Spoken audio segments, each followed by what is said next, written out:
Ibinunyag ni Trump ang pagkabigla ng mawalan ng mahalagang tao ang Iran na konektado sa revolusyonaryong gwardiya at sa gitna ng pangkalahatang pagkataranta ay gumanti sila sa pamamagitan ng mga pag-atake laban sa Israel. Ngayong Lunes, ika-1 ng Abril, 2026, lalong tumindi ang krisis sa gitnang silangan matapos lumabas ang balita tungkol sa isang sinadyang pagsabog sa kanlurang bahagi ng Tehran malapit sa mga lugar na ginagamit ng militar ng rehimeng Iranian. Samantala, ang Hezbollah, ang armadong grupo na sinusuportahan ng Tehran sa Lebanon, ay muling nagbanta sa hilagang bahagi ng Israel. Ipinapakita ng sitwasyon ang malinaw na pattern. Tinatamaan ang rehimeng Iranian sa sarili nilang bansa, tinatago ang pinsala, itinutulak ang mga kaalyado sa laban at ibinebenta ang banta bilang lakas. Lumalabas si Trump bilang naglalantad ng kahinaan ng Iran dahil ang revolusyonaryong gwardiya ay matapang magsalita ngunit parang walang kontrol. Ano ang nangyari sa Tehran? Bakit nagmadali ang Iran na atakihin ng Israel?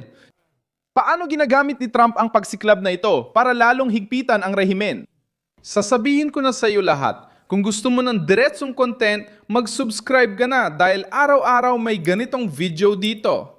Nagkaroon ng pagsabog sa kalurang bahagi ng Kalahang Tehran sa sensitibong lugar sa pagitan ng Karaj at Akron. Maraming impormasyon ang kumakalat na nagsasabing ang target ay isang taong may kaugnayan sa revolusyonaryong gordiyang Islamiko na may paper sa ugnayan ng mga sektor ng militar, propaganda ng Estado at mga estratehikong kontrata ng rehimen. Hindi ito isang karaniwang pagkawala. Sa isang diktadura tulad ng sa Iran, ang mga ganitong uri ng tao ang nagpoprotekta sa pamumuno, naratibo at imahe ng katatagan. Sumunod ang rehimen sa karaniwang script. Tinrato ng mga opisyal ng Iran ang pagsabog bilang posibleng pagtagas ng gas sa isang residential area. Interesado ang Tehran sa bersyong ito dahil nababawasan ang epekto ng kaso sa politika at napipigilan ang mga tao na makita ang mapanganib na tanong. Kung di kayang protektahan ng revolusyonaryong gwardiya ang sarili nilang tauhan malapit sa kabisera, paano nila mapapangakong mapoprotektahan ang buong Iran? Ipinapakita ng pagtatago ng insidente ang takot at mas mahalaga ang pagsabog sa Tehran kaysa mga talumpati sa telebisyon ng Estado. Ginamit ng Iran ang panlabas na presyon para balansihin ang pagkatalo sa loob ng bansa. Pagkalipas ng ilang sandali, umatake ulit ang Hezbollah sa hilagang Israel, kaya nailagay sa alerto ang mga sibilyan at sundalong Israeli. Ito ang mekanismong ginamit ng Tehran sa maraming taon. Kapag ayaw nilang akuin ang gastos ng digmaan, ginagamit nilang mga regional na kaalyado tulad ng Hezbollah bilang panangga, tagapagsalita at kasangkapan. Sinisikap ng rehimen ng Iran na palabasin kaya pa rin itong pagliyabi ng reyon, ngunit ang paggamit nila sa Hezbollah ay nagpapakita ng kanilang pagdepende at kahinaan. Gumanti ang Israel sa Timog Lebanon sa pamamagitan ng pag-atake sa mga posisyon ng Hezbollah. Direkta ang lohika ng Israel. Kapag umatake ang grupo sa teritoryo ng Israel, tinatarget nila ang mga base, ruta, imbakan at command post nito. Pinapalala ng tugon na ito ang plano ng Tehran. Bawat atake ng Hezbollah ay nagbubunsod sa Israel na sirain ang bahagi ng armadong estrukturang suportado ng Iran sa Lebanon. Itinutulak ng rehimen ng Iran ang Hezbollah sa unahan, pero ang agad na nagbabayad ng presyo ay ang mismong grupo at ang populasyon ng Lebanon na naipit sa proxy war na ito. Pumapasok si Trump dito na may paniniwalang may itinatago ang kaliwa. Hindi pinapakita ng krisis na malakas ang Iran at nasusukol nito ang Washington. Ipinapakita nito ang pagkiling ng rehimen. Ginagawang palabas ang pagkatalo. Hindi kailangang tanggapin ni Trump ang propaganda ng Iran. Dapat niyang panatilihin ang pressure na militar, diplomatiko at politikal hanggang mailantad ng Tehran ang mga kontradiksyon nito. Gusto ng Iran na magnegosasyon na parang panalo sila pero umaasta silang napapaligiran. Nagtatakda sila ng kondisyon sa US pero kailangan ding sumigaw para sa taga-suporta nila. Gusto nilang magmukhang matatag pero tinatago nilang pagsabog. Gusto nilang magsalita tungkol sa paglaban pero umaasa sila sa mga milisya sa labas ng kanilang mga hangganan. Ang mga negosasyon sa Estados Unidos ay nagpatigil sa mga lungsod at hangganan. Naputol ang negosasyon sa Estados Unidos. Nais ng Iran na mapanatili ang puwang para patuloy na makahinga bilang regional na kapangyarihan. Si Trump ay iginigiit ang tunay na mga limitasyon. Hindi tatanggapin ng White House ang kasunduang magbibigay lang ng panahon sa rehimen para muling ayusin ang estrukturang militar nito, mapagaan ang presyong pang-ekonomiya at mapanatili ang mga armadong kaalyado nito. Ginagamit ng rehimen ng Iran ang negosasyon bilang taktikal na pahinga. Anong tingin mo rito? Ano masasabi mo at pagsusuri mo sa pagsunod? Dapat pumili ang Tehran ng konkretong limitasyon o patuloy na mapapailalim sa presyon.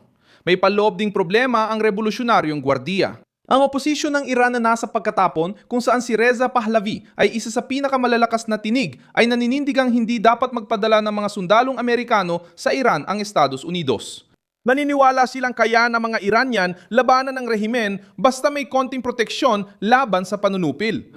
Tinatamaan ng teoryang ito ang propaganda ng mga ayatollah dahil inaalis nito sa kanila ang madaling naratibo ng dayuhang pananakop. Hindi lang Israel ang kinatatakutan ng rehimen.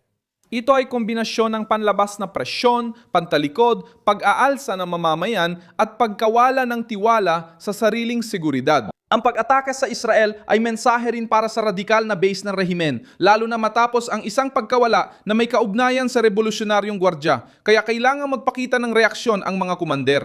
Kailangan nilang kumbinsihin ng taga-suporta, milisya at kaalyado na kontrolado pa rin nila ang laro. Kaya lumalabas ang mga banta, pagpupulong, video, talumpate, galaw ng depensang panghimpapawid at dituwirang pag-atake.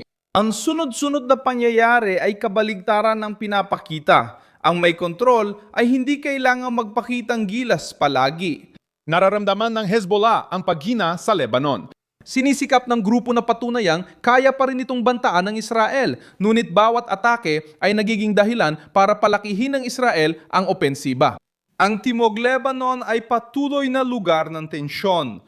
Umaasa ang Tehran sa grupong ito para mapanatili ang kanilang imahe sa reyon. Pero mukhang hindi na katulad ng dati ang kakayahan ng grupo dahil sa mahigpit na pagbabantay ng Israel, mga pambobomba at sa pagod na naipon. Ang presensya ng militar ng Amerika sa Golpo Persiko ay nagpapataas pa ng tensyon. Ang mga eroplano ng suporta, mga jet fighter, barko at pagbabantay ay nagsisilbing babala kahit walang mahabang paliwanag. Alam ng Iran na kapag nagkamali sila laban sa mga puwersa ng Amerika o mga kaalyado nito, may kapalit na aksyon. Walang mahabang paliwanag. Alam ng Iran na ang pagkakamali laban sa Amerika o kaalyado nito ay maari magdala ng matinding ganti. Kailangan niyang magpakitang agresibo sa taga-suporta pero maingat niyang pinag-iisipan ng kilos para iwasan ang di niya kayang panindigan. Mabigat pa rin ang alaala ni Qasem Soleimani sa revolusyonaryong gwardiya. Noong 2020, pinatay ng Estados Unidos ang komandanteng Iranian sa Baghdad at nangako ang Tehran ng isang makasaysayang paghihiganti. Kontrolado ang naging tugon, maraming talumpate at kaunting gana para sa ganap na digmaan. Ipinapakita ng presidenteng ito na nagsasalita ang rehimen tungkol sa pagkawasak, ngunit sinusukat nila ang panganib kapag hindi na kayang tiisin ang kapalit.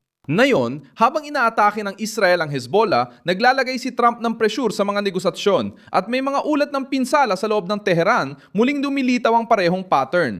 Sinusubukan ng kaliwa na gawing patunay ng tapang ng Iran ang bawat misil laban sa Israel. Pero ang totoong pagbasa ay pumapabor kay Trump. Ang isang kumpiyansang rehimen ay hindi kailangang gamitin ng Hezbollah para itago ang mga panloob na problema. Ang isang malakas na rehimen ay hindi kailangang magmadali sa telebisyon ng Estado para kontrolin ang salaysay tungkol sa isang pagsabog. Ang isang kampanteng rehimen ay hindi ginagawang palabas ang negosasyon habang naghahanda ng paghihiganti sa pamamagitan ng mga kakamping grupo. Sinusubukang magmukhang mapanganib ang Iran dahil hindi ito pwedeng magmukhang mahina. Ako si Milson Alves, isang rasyonalista at layunin kong bigyan ka ng totoong impormasyon araw-araw. Ang mga news link ay nasa video description. I-like ang video, mag-subscribe sa channel at sa huli, tingnan ang mga komento para maging aktibo sa komunidad ni Wilson Alves.